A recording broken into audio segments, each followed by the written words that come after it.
echo of his car.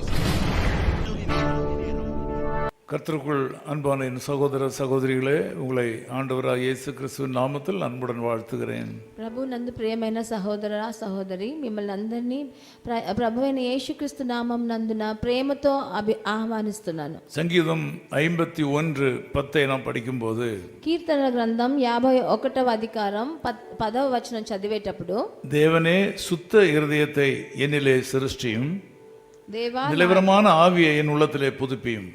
10వ వచనం, దేవా నా యందు శుద్ధ హృదయాన్ని కలుగజేయుము, నా అంతరంగంలో స్థిరమైన మనస్సును నూతనముగా పుట్టించుము అని రాయబడి ఉంది. அடுத்த வசனத்தை நாம் படிக்கும்போது, ఇంకో వచనం చదివేటప్పుడు, உமது சமூகத்தை விட்டு என்னை தள்ளாமலும் உமது பரிசுத்த ஆவியை என்னிடத்திலிருந்து எடுத்துக்கொள்ளாமலும் இரும் என்று ஜெபிக்கிறார். 11వ వచనం, నీ సన్నిధిలో నుండి నన్ను త్రోసివేయకుము, నీ పరిశుద్ధాత్మను నా యొద్ద నుండి తీసివేయకుము అని రాయబడి ఉంది. இது வெற்றியாளராக இருந்த ராஜாவாகிய சங்கீதக்காரராகிய தாவீதனுடைய ஒரு ஜெபம்.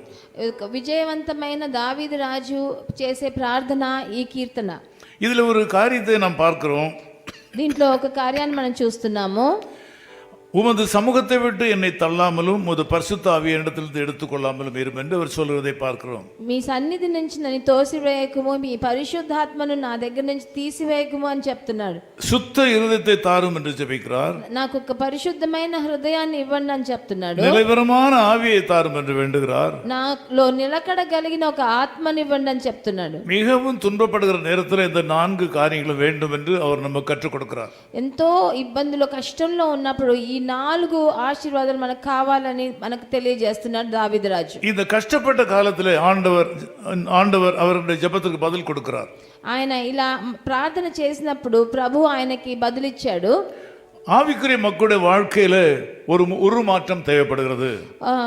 ఆత్మీయ ప్రకారమైన మనుషుల జీవితంలో ఒక మార్పు రావాల్సి ఉన్నది. இதைத்தான் அவர் சொல்கிறார், என் உமது சமூகத்தை என்னை விட்டு தள்ளாமலும் உமது பரிசுத்த ஆவியை என்னோட விட்டு எடுத்துக்கொள்ளாமலும் இரும் என்று. అందుకే ఆయన అంటున్నాడు, మీ సన్నిధి నుంచి నన్ను త్రోసివేయకుము, మీ పరిశుద్ధాత్మను ఎప్పుడు నాతో నిలకడగా ఉండనీయమని. ஒரு புதிய இருதயத்தை, சுத்த இருதயத்தை என்னிலே உருவாக்கும் என்று சொல்கிறார். నాలో ఒక పరిశుద్ధమైన హృదయాన్ని, మనస్సును చేయమని చెప్తున్నాడు. சுத்த இருதயத்தோடு கூட நிலவரமான ஆவியை தாரும் என்று கேட்கிறார். నిలకడైన ఆత్మను నాకు కావాలని అడుగుతున్నాడు. இதை உருமாற்றம் என்று சொல்லலாம், దీని ఒక మార్పు అని చెప్పొచ్చు, அல்லது மறுரூபம் என்று சொல்லலாம், ఒక మరు రూపం అని కూడా మనం చెప్పొచ్చు. ஆங்கிலத்தில் இதை டிரான்ஸ்ஃபர்மேஷன் என்று சொல்வார்கள்.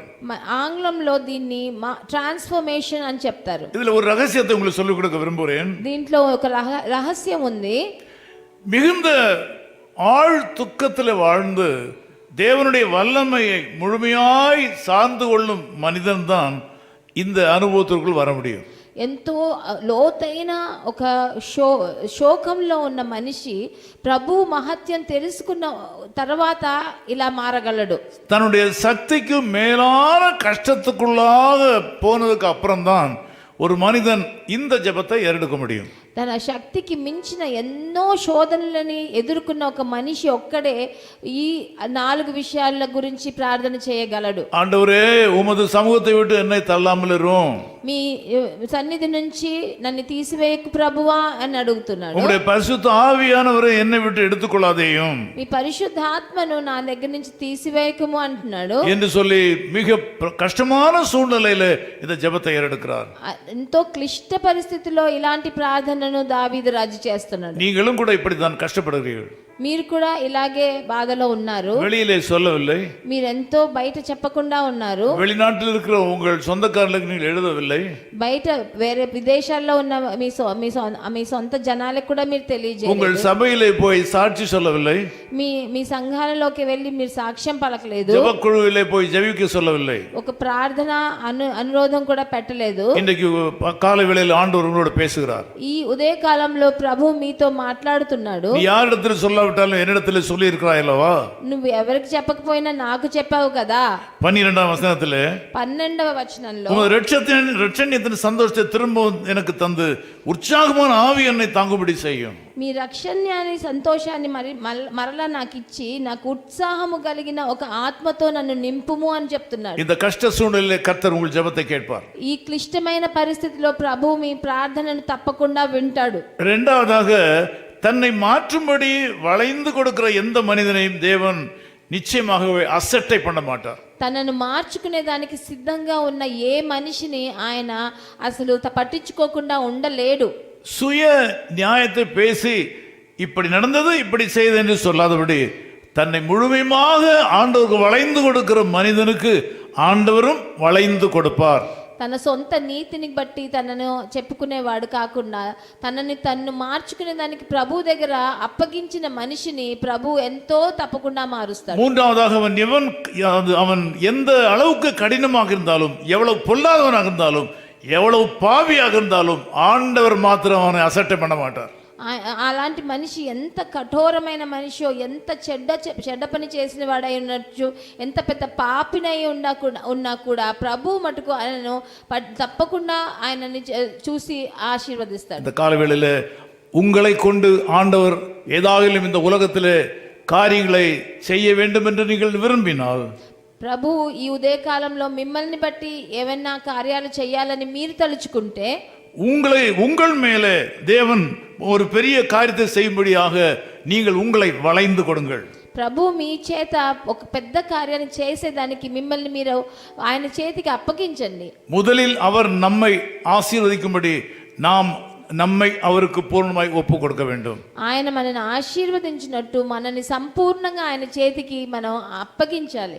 நாம் வளைந்து கொடுக்கிற அளவுக்கு பல மடங்கு அதிகமாக அந்த பரலோகத்தின் தேவன் நமக்காக வளைந்து கொடுப்பார். మనం ఎంత మనం తగ్గించుకుంటామో అంతకంతటా ప్రభు తనని మిమ్మల్ని ఆశీర్వదించేలాగా ఆయన దిగి వస్తాడు. அன்பின் பிதாவே உமக்கு நன்றி செலுத்துகிறோம் ஐயா. ప్రియ తండ్రి మీకు వందనాలు స్తుతులు నాయనా. நாங்கள் மாம்சமானவர்கள், మేము మాంసమైన మనుషులము, மண்ணுக்கு மண்ணானவர்கள், మేము మట్టి కన్నా మట్టి అయిన హీనమైన, எங்களாலே ஒன்றும் செய்ய முடியாது. మేము మా సొంత బలంలో ఏం చేయలేము. நாங்கள் உலகத்தை மாற்ற முடியாது. మేము లోకాన్ని మార్చలేం తండ్రి. எங்கள் సూழ்நிலைகளை மாற்ற முடியாது. మా పరిస్థితులను మార్చలేము. நீர் எதை நினைக்கிறீரோ அதுதான் நடக்கும். మీరు ఏది ఆశిస్తున్నారో అదే. எவ்வளவு சர்வ வல்லமுள்ள தேவன், అంత సర్వశక్తిమంతుడైన దేవుడు, வானாதி வானங்களும் கொள்ளக்கூடாத தேவன், అంత పెద్ద ఆకాశం కూడా మిమ్మల్ని, சகல அண்ட சராசரங்களையும் படைத்த தேவன், ఇంత పెద్ద ప్రపంచాన్ని మీరు సృష్టించిన వారు. எங்களை நினைக்கிறீர்களவா?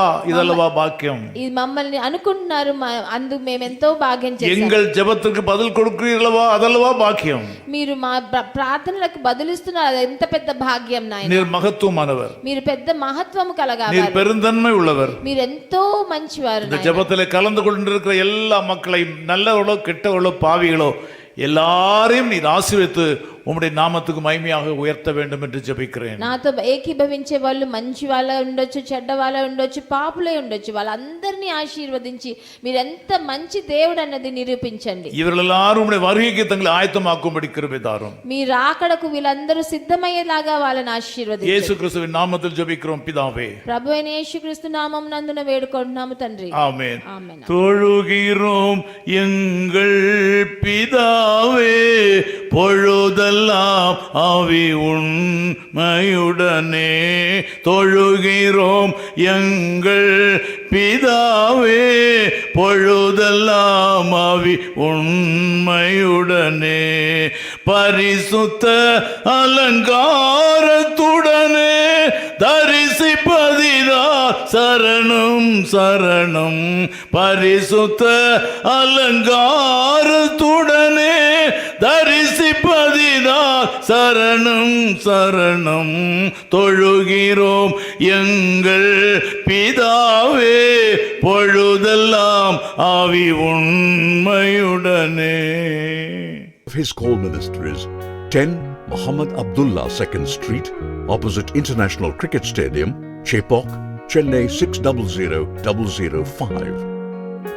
Chennai 600005, India. Phone 914428528282. Mobile phone and WhatsApp 919841271858. Email sam@echoofhiscall.org. Website www.echoofhiscall.org. God bless you.